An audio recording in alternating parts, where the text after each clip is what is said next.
Sweeping sanctions from the Justice Department against a Russian government-backed disinformation effort to push pro-Russia and, by the way, anti-Ukraine narratives, and also to boost Trump's candidacy. Back at the table here, Putin, if nothing else, he's a great troll. He really understands the facial expression part of this, but this is actually quite serious and amazingly effective how this all worked out, especially when you look at the way that, according to these indictments, using media, funding media, and then boosting trolls, people, I shouldn't call them trolls, boosting these individuals who are on the right, and who tend to have huge followings. Some of it is trolling, actually. And a lot of it sounds like this when it comes to the war in Ukraine.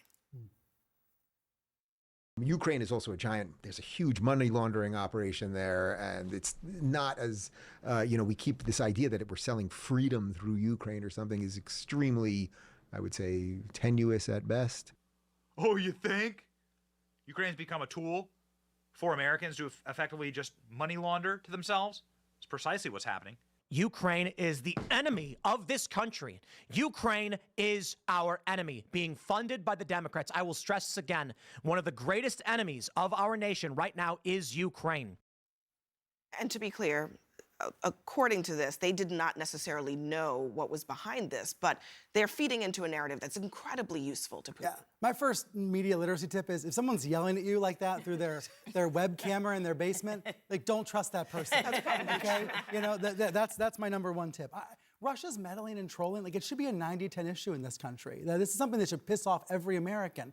But instead, it's a 50-50 issue because of what we went through during the Trump years, right? Because Donald Trump told his fans that all the Russian interference during the election was made up. And these Russian propagandists, they have wormed their way into the minds of some right-wing media stars. Of course, as you said, some of these guys say they were victims. That may well be true.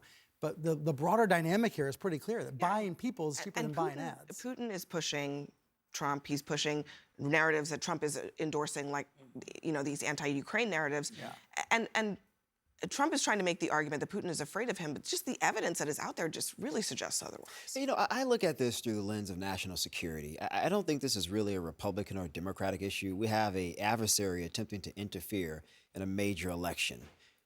Republican, Democrat, whatever the hell you believe, the line should be drawn there. The United States, clearly, the sanctions we've put against Russia, they are not working. Maybe we need to increase sanctions potentially against China, one of Russia's closest adversaries. But we have to figure this out. Abby, this goes beyond just Trump for me.